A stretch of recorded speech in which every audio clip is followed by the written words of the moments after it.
क्या आपने कभी सोचा है, जब रात को आपकी आंखें बंद होती हैं, शरीर बिस्तर पर शांत पड़ा होता है और पूरी दुनिया से आपका संबंध टूट जाता है, तब आप वास्तव में कहाँ होते हैं? क्या आपकी आत्मा किसी अनजान लोक की यात्रा पर निकल जाती है? क्या वह किसी दिव्य संसार को देखती है, या फिर वह उसी शरीर में रहकर किसी गहरे रहस्य का अनुभव करती है? ऐसा ही एक रहस्यमयी प्रश्न एक युवा शिष्य के मन में भी उठा था।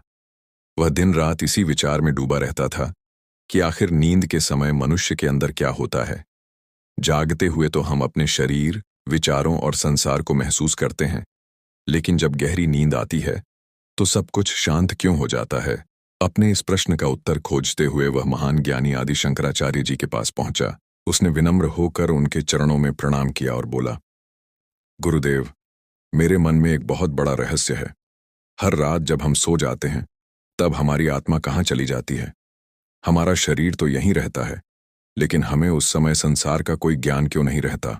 आदि शंकराचार्य जी ने शिष्य की ओर देखा और मुस्कुराते हुए कहा, वत्स, तुम्हारा प्रश्न केवल नींद के बारे में नहीं है, बल्कि यह स्वयं आत्मा के स्वरूप को जानने का मार्ग है।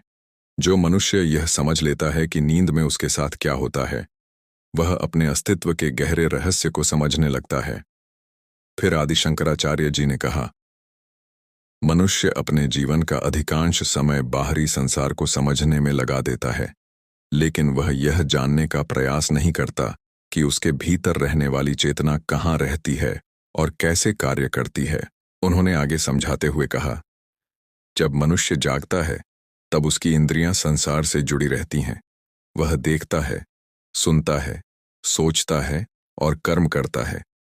लेकिन जैसे ही रात आती है और शरीर विश्राम में जाता है, तब चेतना की अवस्था बदलने लगती है।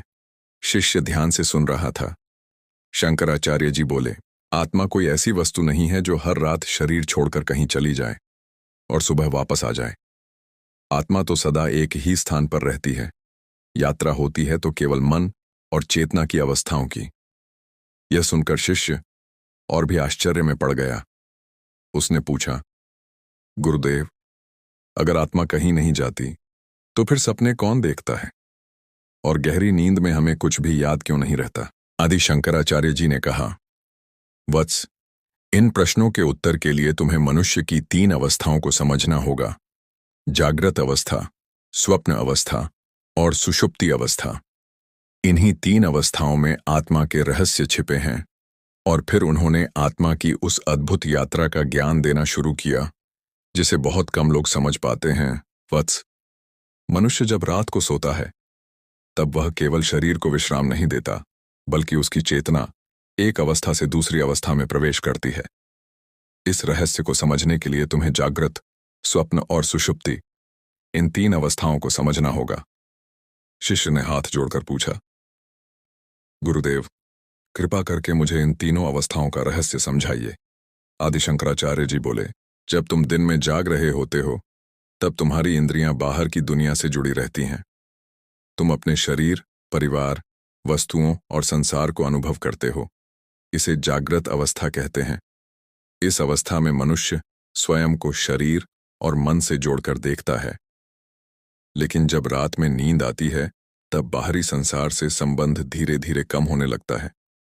शरीर शांत हो जाता है और मन अपने भीतर की दुनिया में प्रवेश करता है। यही स्वप्न अवस्था है। फिर शंकराचार्य जी ने एक उदाहरण दिया। जैसे कोई व्यक्ति अपने घर के दरवाजे बंद करके भीतर चला जाता है, वैसे ही नींद में इंद्रियां बाहरी संसार के दरवाजे बंद कर लेती हैं, लेकिन मन अपनी कल्पनाओं और पुराने संस्कारों से एक नया संसार बना लेता है। शिष्य ने पूछा, तो गुरुदेव, सपनों में जो दृश्य दिखाई देते हैं, क्या वह आत्मा देखती है? शंकराचार्य जी ने कहा, नहीं वत्स, आत्मा केवल साक्षी है। सपनों का निर्माण मन करता है। दिन भर के विचार, इच्छाएं, भय और स्मृतियां नींद में चित्रों का रूप ले लेती हैं। आत्मा इन सबको केवल प्रकाशित करती है। जैसे सूर्य स्वयं कुछ नहीं करता, लेकिन उसके प्रकाश से सब दिखाई देता है। शिष्य यह सुनकर सोच में पड़ गया। फिर उसने पूछा, गुरुदेव, कभी कभी हमें गहरी नींद आती है और उस समय न सपना याद रहता है, न संसार का ज्ञान रहता है। उस अवस्था में क्या होता है? आदि शंकराचार्य जी बोले, वह अवस्था सुषुप्ति कहलाती है। यह गहरी नींद की अवस्था है जिसमें मन के सारे विचार शांत हो जाते हैं। उस समय मनुष्य न संसार को देखता है, न सपनों को अनुभव करता है। लेकिन ध्यान रखना, आत्मा उस समय भी उपस्थित रहती है।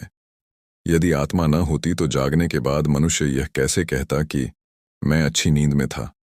शिष्य आश्चर्य से बोला, गुरुदेव, इसका अर्थ है कि कोई ऐसा है जो हमारी नींद को भी जानता है। शंकराचार्य जी मुस्कुराए और बोले, हाँ वत्स, वही आत्मा है। शरीर सोता है, मन शांत होता है, लेकिन आत्मा हमेशा जागृत रहती है। वह हर अवस्था की साक्षी है। फिर उन्होंने कहा, मनुष्य को सबसे बड़ा भ्रम यही है कि वह स्वयं को केवल शरीर मान लेता है। लेकिन सत्य यह है कि शरीर बदलता है, विचार बदलते हैं, भावनाएं बदलती हैं, लेकिन आत्मा सदा एक समान रहती है। शिष्य अब इस रहस्य को समझने लगा था, लेकिन उसके मन में एक और प्रश्न उठ खड़ा हुआ। गुरुदेव, अगर आत्मा हर रात इन अवस्थाओं से गुजरती है, तो क्या मृत्यु के बाद भी आत्मा की कोई यात्रा होती है? क्या नींद और मृत्यु के बीच कोई संबंध है? आदि शंकराचार्य जी ने गंभीर होकर कहा, वत्स, यह प्रश्न जीवन के सबसे गहरे रहस्यों में से एक है। नींद एक छोटी यात्रा है, लेकिन मृत्यु आत्मा की एक बड़ी यात्रा का द्वार है। इसे समझने के लिए तुम्हें कर्म, संस्कार और आत्मा की अगली गति का ज्ञान प्राप्त करना होगा। और फिर आदि शंकराचार्य जी ने आत्मा की उस यात्रा का रहस्य बताना शुरू किया, जिसे सुनकर शिष्य के जीवन की सोच ही बदल गई। आदि शंकराचार्य जी के सामने बैठा शिष्य अब पहले से अधिक जिज्ञासु हो चुका था। उसके मन में एक के बाद एक प्रश्न उठ रहे थे। उसने अपने गुरु से पूछा, गुरुदेव, आपने बताया कि नींद में आत्मा कहीं जाती नहीं, बल्कि वह हर अवस्था की साक्षी रहती है। लेकिन जब मनुष्य की मृत्यु होती है, तब क्या होता है? क्या उस समय भी आत्मा इसी प्रकार एक अवस्था से दूसरी अवस्था में प्रवेश करती है? आदि शंकराचार्य जी कुछ क्षण शांत रहे। फिर उन्होंने गंभीर स्वर में कहा, वत्स, नींद और मृत्यु में एक गहरा संबंध है। जैसे रात में शरीर विश्राम करता है और मनुष्य कुछ समय के लिए बाहरी संसार से अलग हो जाता है, वैसे ही मृत्यु में आत्मा इस शरीर से अपना संबंध समाप्त कर लेती है। लेकिन दोनों में बहुत बड़ा अंतर है। शिष्य ध्यान से सुनने लगा। शंकराचार्य जी बोले, नींद में आत्मा शरीर के साथ जुड़ी रहती है और प्राण शरीर को संभाले रखते हैं। सुबह होने पर मनुष्य फिर उसी शरीर में जाग जाता है। लेकिन मृत्यु के समय आत्मा अपने कर्मों और संस्कारों के अनुसार आगे की यात्रा पर निकलती है।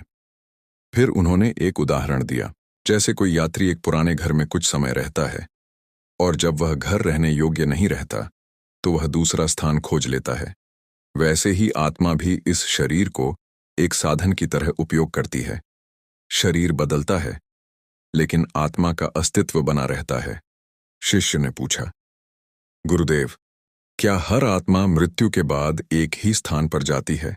आदि शंकराचार्य जी ने उत्तर दिया, नहीं वत्स, आत्मा की गति उसके कर्मों, विचारों और जीवन में किए गए कार्यों पर निर्भर करती है। मनुष्य जैसा जीवन जीता है, उसके संस्कार वैसे ही बनते हैं। यही संस्कार उसकी आगे की यात्रा को प्रभावित करते हैं। उन्होंने आगे कहा, जिस प्रकार बीज के अंदर वृक्ष बनने की क्षमता छिपी होती है, उसी प्रकार मनुष्य के कर्मों के अंदर उसके भविष्य की दिशा छिपी होती है। अच्छे कर्म आत्मा को ऊंचाई की ओर ले जाते हैं और गलत कर्म उसे बंधनों में बांध देते हैं। शिष्य ने फिर प्रश्न किया, गुरुदेव, अगर आत्मा इतनी शक्तिशाली और शुद्ध है, तो फिर वह संसार के बंधनों में क्यों फंस जाती है? शंकराचार्य जी मुस्कुराए और बोले, क्योंकि अज्ञान मनुष्य को अपनी वास्तविक पहचान भूलने पर मजबूर कर देता है। आत्मा स्वयं प्रकाश है, लेकिन जब मनुष्य अपने आप को केवल शरीर, नाम और संसार की वस्तुओं से जोड़ लेता है, तब वह दुख और मोह में फंस जाता है। उन्होंने कहा, जैसे आकाश में बादल आने से सूर्य छिपा हुआ दिखाई देता है, लेकिन वास्तव में सूर्य कभी छिपता नहीं, उसी प्रकार इच्छाओं, अहंकार और अज्ञान के बादल आत्मा के ज्ञान को ढक देते हैं, लेकिन आत्मा हमेशा शुद्ध रहती है। शिष्य अब आत्मा के रहस्य को धीरे धीरे समझने लगा था। उसने पूछा, गुरुदेव, फिर मनुष्य को क्या करना चाहिए ताकि वह आत्मा के वास्तविक स्वरूप को पहचान सके? आदि शंकराचार्य जी बोले, मनुष्य को अपने भीतर झांकना सीखना होगा। केवल बाहरी संसार को जानने से सत्य की प्राप्ति नहीं होती। ध्यान, ज्ञान और आत्मचिंतन के द्वारा मनुष्य अपने वास्तविक स्वरूप को पहचान सकता है। फिर उन्होंने कहा, जब साधक धीरे धीरे अपने मन को शांत करता है, तब उसे अनुभव होने लगता है कि वह केवल यह शरीर नहीं है, वह उस चेतना का अंश है जो जन्म और मृत्यु से परे है। शिष्य ने पूछा, गुरुदेव, क्या कोई साधारण मनुष्य भी इस सत्य को अनुभव कर सकता है? शंकराचार्य जी बोले, हाँ वत्स, हर मनुष्य के भीतर वही आत्मा विद्यमान है। अंतर केवल इतना है कि कोई उसे पहचान लेता है और कोई जीवन भर बाहरी संसार में ही उलझा रहता है। फिर उन्होंने कहा, हर रात जब तुम सोने जाते हो तो इसे केवल शरीर का विश्राम मत समझो। यह तुम्हें याद दिलाने का अवसर है कि तुम उस शरीर और विचारों से भी बड़े हो जिन्हें तुम अपना समझते हो। शिष्य अब शांत होकर अपने गुरु की वाणी सुन रहा था, लेकिन उसके मन में अभी एक अंतिम और सबसे बड़ा प्रश्न बाकी था। शिष्य ने विनम्र होकर पूछा, गुरुदेव, आपने मुझे बताया कि आत्मा न जन्म लेती है और न मरती है, वह केवल शरीर और अवस्थाओं की साक्षी है। लेकिन मैं यह जानना चाहता हूं कि मनुष्य अपने जीवन में उस परम सत्य को कैसे अनुभव कर सकता है। आदि शंकराचार्य जी ने प्रेम से उसकी ओर देखा और बोले, वत्स, मनुष्य जीवन का सबसे बड़ा उद्देश्य केवल संसार की वस्तुओं को प्राप्त करना नहीं है, बल्कि अपने वास्तविक स्वरूप को पहचानना है। जब तक मनुष्य स्वयं को केवल शरीर समझता है, तब तक वह सुख और दुख के बंधन में रहता है। लेकिन जब उसे यह अनुभव हो जाता है कि वह शुद्ध आत्मा है, तब वह मुक्त होने लगता है। शिष्य ने पूछा, गुरुदेव, लेकिन हम इस सत्य को भूल क्यों जाते हैं? शंकराचार्य जी बोले, क्योंकि मनुष्य का मन हमेशा बाहर की ओर भागता रहता है। वह धन, सम्मान, इच्छाओं और रिश्तों में अपनी पूर्णता खोजता है। लेकिन जो शांति वह बाहर खोज रहा है, वह वास्तव में उसके अपने भीतर मौजूद है। उन्होंने आगे कहा, जैसे कोई व्यक्ति अपने हाथ में दीपक लेकर भी अंधेरे में प्रकाश खोजता रहे, वैसे ही मनुष्य अपने भीतर मौजूद आत्मा के प्रकाश को छोड़कर संसार में सुख ढूंढता रहता है। फिर आदि शंकराचार्य जी ने शिष्य को ध्यान का मार्ग बताया। जब मनुष्य अपने विचारों को शांत करता है, अपने कर्मों को शुद्ध करता है और अपने भीतर स्थित चेतना को देखने का प्रयास करता है, तब धीरे धीरे उसे आत्मा का अनुभव होने लगता है।